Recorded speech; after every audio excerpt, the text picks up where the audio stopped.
Whilst we're obviously happy with the result, I feel like claims like this are way too common now and have become a culture where a claim is made with the idea that a settlement will be cheaper than taking it to court, even if there's no base for the claim. It's really damaging to the songwriting industry. There's only so many notes and very few chords used in pop music. Coincidence is bound to happen if 60,000 songs are being released every day on Spotify. That's 22 million songs a year. Before we start today's video, I want to give a big thanks to Skillshare for sponsoring this video. I have used Skillshare for years now. Last year I took a class on how to take care of your houseplants.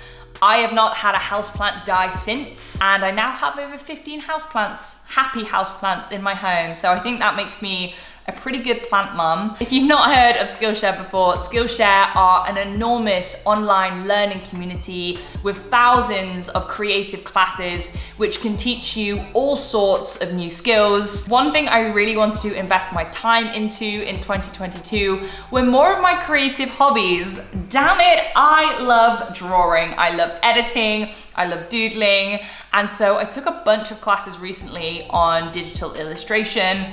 I learned how to use apps such as Procreate, which I never have had the confidence to use before because I never understood how to use all of the tools. Whereas now, I can draw like a good shaded tree. If you are interested in taking some Skillshare classes and doing something creative, the first 1,000 people to click the link in my description get a whole 3-month trial of Skillshare, and you can start your creative journey today. In today's video, I want you to cast your mind back. I'm going to take you all the way back to 2013.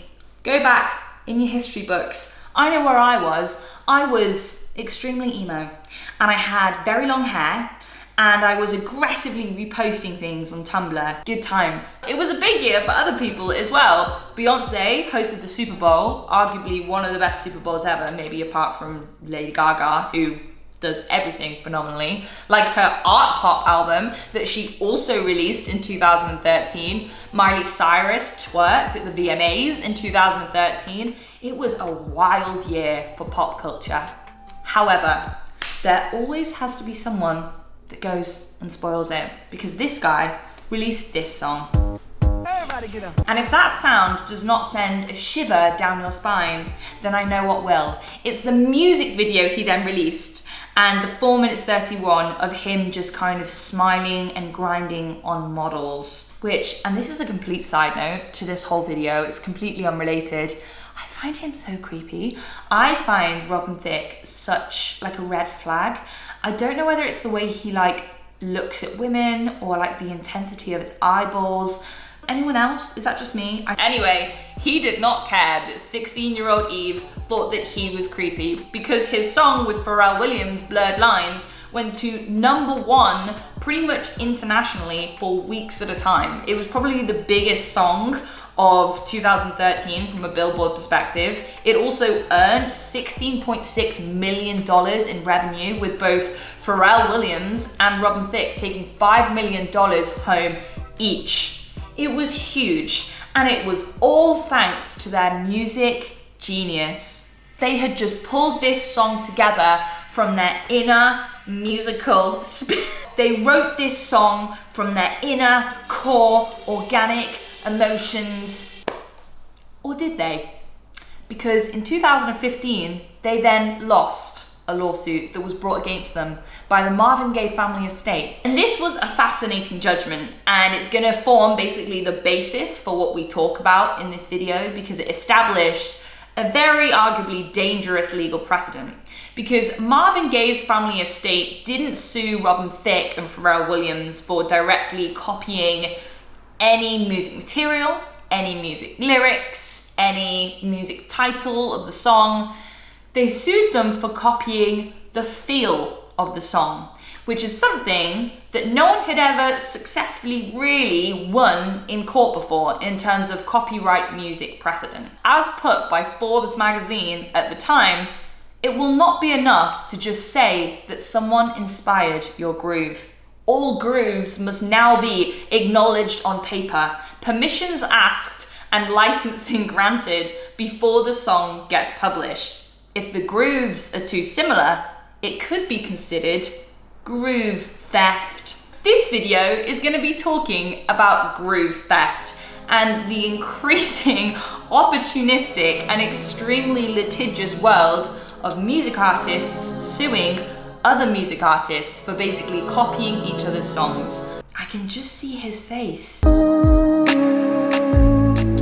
So before we move on to some of the sexy celebrity ongoing lawsuits, I think it's first important to understand what is copyright law. Why do we have copyright law? Copyright law generally works on two principles. The first is the more economic argument, which is that if you have created something yourself, it's your own creative work, then you should be the one that seeks the economic benefit from that or the financial reward from the work that you've produced. However, the other reason that copyright law exists is for a more kind of ethical, moral argument, which is that if you are the creator of something original, then you should be the one that receives the credit for that. However, if we are going to give copyright a definition, which we may as well do because lawyers do love giving everything a definition, copyright can be defined generally as the exclusive legal right to reproduce, publish, sell, or distribute the matter and form of something.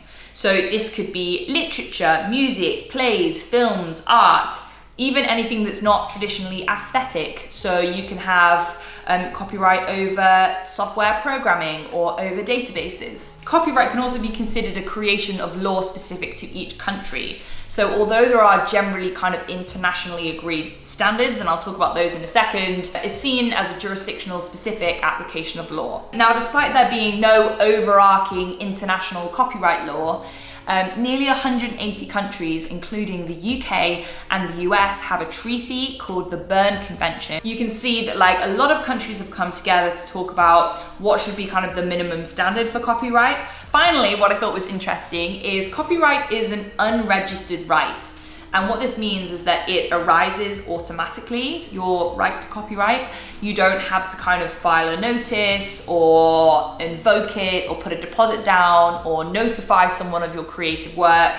As soon as you have produced something and you've published it via some kind of tangible medium, so you have produced a piece of film, or you've printed it out on a piece of paper, or you own it on a software chip, or you've uploaded it somewhere, as long as it's been shared by that tangible medium, then copyright invokes itself automatically, and you're automatically entitled to be protected by copyright law. I think what's very clear in these celebrity cases are there are a huge number of opportunistic, very litigious, not scared of risk claimants that are trying to make a lot of money out of these big artists. Clearly a trend, and it's happening. However, at the same time, there are still cases where genuine copying seems to have been occurred. And it's actually very hard to tell with the state of claimants now appearing, which are genuine lawsuits, which include real evidence of copying, and which are coming from people just trying to make a bit of money. So the first is Dua Lipa. Dua Lipa currently has 2 lawsuits facing her for her song Levitating, which I had no idea of. I did not know that before I started researching. Although how would I know? I don't know Dua. Dua hasn't told me she's facing lawsuits. Now the interesting and slightly complex, but bear with me, thing about one of these lawsuits, for example, is that music experts, our good old musicologists, have already said that the song that's being claimed to have been copied by Dua Lipa's Levitating is actually almost identical in melody to Levitating. Both songs are in the key of B minor, and they share a similar tempo of about 100 beats per minute. They're built from similar, but not the same, 4-chord chord loops in a minor key. They both start on B minor 7, the 1 minor 7, then go to F sharp minor 7, the 5 minor 7, then E minor 7, the 4 minor 7. Following that, Levitating returns to the B minor 7, but Live Your Life stays on the E minor 7 for the last bar. This use of 1 minor 7 and 5 minor 7 and 4 minor 7 in a dance style is not particularly noteworthy. ELO's Evil Woman more or less uses the same chords. But the melodies of Live Your Life and Levitating are nearly identical. And so if a court were just to apply the substantial similarity legal test for copyright infringement, then Dua Lipa might lose that case. So Mariah Carey and her co-writer, Walter Afanasieff, and Sony Music Entertainment are being sued for the song All I Want for Christmas Is You by a guy called Andy Stone. So his claim alleges that he wrote and published the song first, and that Mariah Carey's version is just a copy of his original song. So firstly, it's worth noting that no matter whether song titles are identical, song titles can't actually be the subject of copyright. Mariah Carey's All I Want for Christmas Is You continues to be my favorite Christmas song. Come to Had estimated sales of over 16 million copies worldwide. It's the best-selling holiday song of a female artist. It's earned over $60 million in royalties between 1994 and 2017. It is a huge hit. Andy Stone's track, All I Want for Christmas Is You, was actually successful prior to the release of Mariah Carey's version, but since then has not really received too much chart recognition and has met nowhere near the same level of financial royalties that Mariah Carey pulls in every single year, baby. for Christmas. The Mariah Carey case is again an interesting one. It's different in the facts from Dua Lipa in the sense that in the Dua Lipa lawsuit there seems to be a genuine similarity between the song being claimed and Levitating. In the Mariah Carey All I Want for Christmas Is You, it doesn't really seem like Andy Stone's track and her track are that similar, apart from the fact that they have the same title. There are some similarities in lyrics, but arguably if you make a Christmas song, there are going to be much more overlaps in lyrics because you can only really talk about Christmas and some sort of reference to Father Christmas being your husband. You know, there's not much to play around with. Also, what caught my question is why Andy Stone has only just brought this claim now. If he was so legitimately concerned about his track being copied, he would have brought this claim 30 years ago. Is it maybe tactical that he's bringing this claim at a time when, you know, there's a lot of claimant compensation in the music artist world? There is a lot of groove theft, monetary gain that you can have. So has he kind of brought this in order to kind of make his money from Mariah Carey? Who knows? The next celebrity we're going to talk about, and I'm extremely excited to talk about, is Katy Perry. I love Katy Perry. Teenage Dream album still continues to be one of my favorite albums ever. So Marcus Gray sued Katy Perry in 2014. He claimed that she had plagiarized an 8-note riff from his track Joyful Noise, and at the time the jury in the court agreed and they awarded Marcus Gray a $2.8 million payout. However, importantly, a judge later overturned the jury's verdict and said that the melody that Marcus Gray claimed had been copied was not particularly unique or rare.